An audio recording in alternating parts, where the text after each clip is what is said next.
Yo, what's up? Welcome back to another episode of the SWUS College Basketball Wednesday. Got some good games here. Tuesday and Wednesdays are always the best night for college basketball. I'm going to go through 4 of them, but the games I don't get to, we'll go through tomorrow on the live show, as always, 3 p.m. Eastern time. So if you're able to make it, would love to see you in the comments. But yeah, I'm going to go through 4 of them. Let's go. Welcome to the SWUS. The SWUS.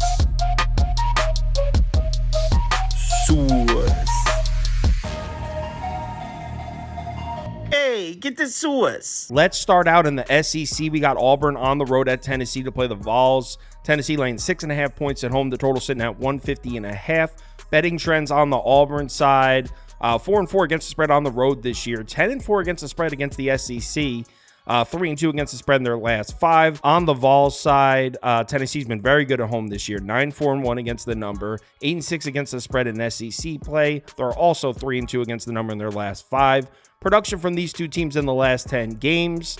At first glance, Tennessee's 8-2 in their last 10, and Auburn just 6-4. Tennessee also 4-1 in the last 5 at home. Auburn 2-3 in their last 5 in the road. Look at the strength of schedule here. Auburn, in the last 10 games, 6th in strength of schedule. Tennessee all the way back at 113th. So let's match these two teams up on the court, and we'll start with Auburn's offense. And I'd give the edge to Auburn here. Look at the rebounding advantage, 76 to 248. Now, Tennessee does have the advantage in efficient field goal percentage, which is the most important stat, 23rd to 68th. But keep in mind, these numbers are from the last 10 games, and we just pointed out that Auburn's played a significantly stronger schedule than Tennessee in the last 10. Shot zones for Auburn's offense, and we could look right at the basket here. Auburn 34th in shot frequency at the rim. They attack the rim a lot. Just 187th in efficiency, but they played a very strong schedule as we just looked at. Tennessee's defensive numbers protecting the basket, just 242nd in the last 10 games in efficiency. Now, the main matchup on this side of the court is at the basket, but we do have to point out that Auburn's coming off a smoker from 3 last game. In their last road game against Georgia, they hit 14 threes, tied for the most in a game for Auburn since 2020. So they're red hot from beyond the arc as well. On the other side of the court, we got Tennessee's offense against Auburn's defense, and I'd probably give the slight edge to the Vols on this side because of the offensive rebound and the turnover numbers. They have the huge edge in both of those. Efficient field goal percentage actually goes to Auburn. Now, I know this looks like a huge mismatch for Tennessee, but keep in mind, these are the last 10 games, and the strength of schedule, the disparity is significant. And if we pull up shot zones for Tennessee's offense, this Auburn defense might be a really tough matchup for them. This is a Tennessee offense that relies on getting into the interior. They've got really good offensive numbers in the paint and at the basket. But look at Auburn's defense down there. 66 in the paint and 12th at the rim. And that's against a super strong schedule. So I don't know if we can count on the Vols getting buckets down low here. And if we pull up home away splits for Auburn, you can see they've actually got some really good looking numbers on the road this year. 22nd in efficient field goal percentage away from home. Defense has been elite both at home and on the road. Rebounding has been down on the road. That's it. On the Tennessee side, you can see the offense has actually been slightly worse at home. Tennessee's defense at home is real. Got to give them credit for that. First in defensive efficient field goal percentage at home. So I do understand why they have this line at 6.5, but that's too big in my opinion. I'm going to be on Auburn here. Give me the 6.5 points next game. Big East is up next. We got Providence on the road at Marquette. Marquette laying 10.5 points at home. The total sitting at 149.5. Betting trends on the Friar side looking pretty good. 7-2 against the number on the road this year, 11-5 against the number in Big East play, 3-2 against the spread in their last 5 overall. On the Marquette side, trends are looking pretty good over here as well. 10-4 against the spread as home favorites this year, 11-5 against the spread in Big East play, 4-1 against the number in their last 5 overall. Recent production from these two teams: Providence 7-3 in their last 10 games, 3-3 away from home. Marquette 9-1 in their last 10, the only loss being to UConn.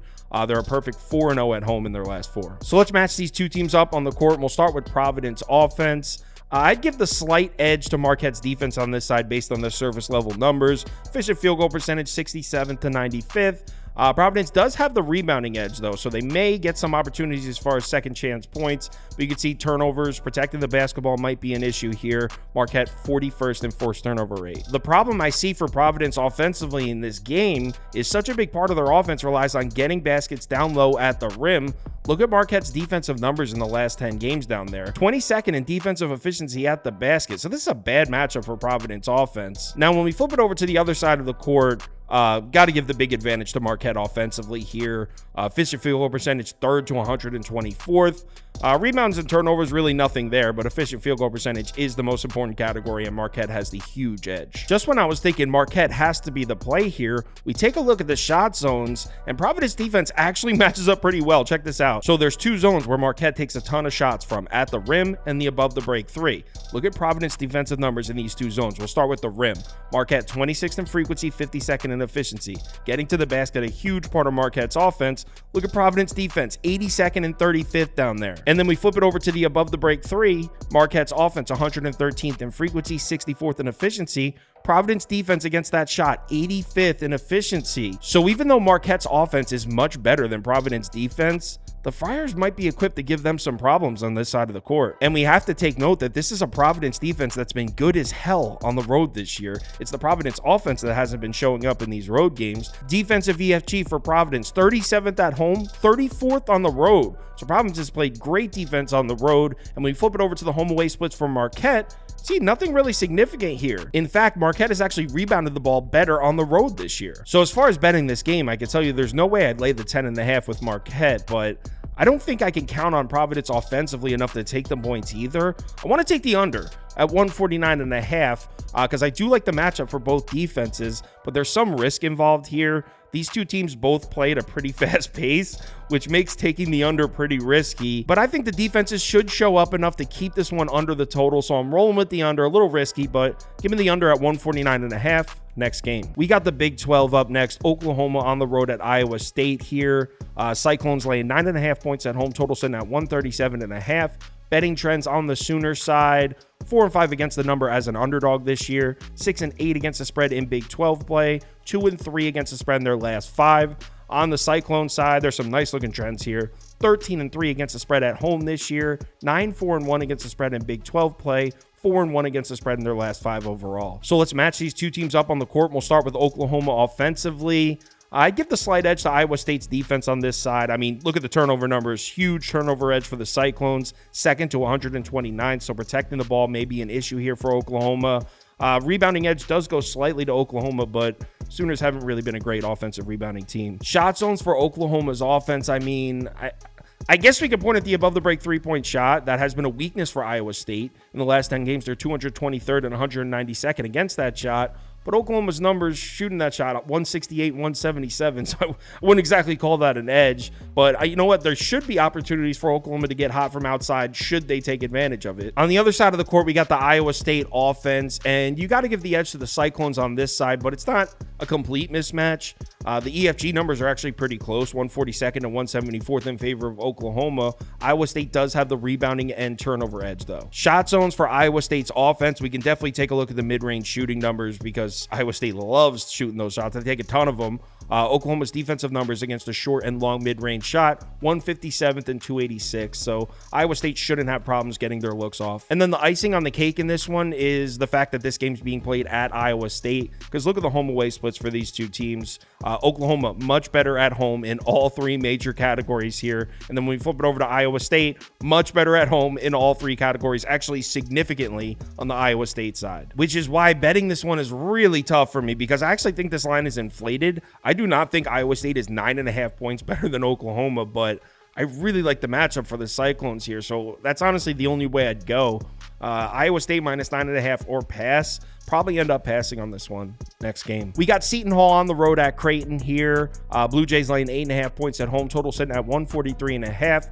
Betting trends on the Pirates side. Seton Hall is 4-5 against the spread on the road this year, 9-7 against the spread in Big East play, 3-2 against the number in their last 5 overall. On the Creighton side, Blue Jays are 5-8 against the spread as home favorites, 7-10 against the spread in conference play, but they've been hot as of late. They're 4-1 against the number in their last 5 overall. Recent production from these two teams: Seton Hall 6-4 in their last 10, Creighton is 7-3. Strength of schedule numbers is almost dead even, 114th to 111th. Seton Hall 2-2 in their 4 road games in that span, Creighton 4-1 at home. So let's match these two teams up on the court, and we'll start with Seton Hall's offense. Edge definitely goes to the Creighton defense on this side. Efficient field goal percentage, huge edge, 103rd to 291st. Seton Hall does have the rebounding edge, but this is a Seton Hall team that's used to getting plenty of second chance opportunities. opportunities.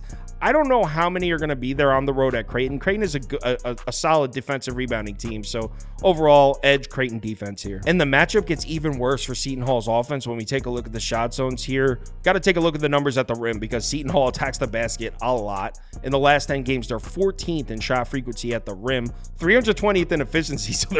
So they're not scoring from down there. They're just taking a lot of shots.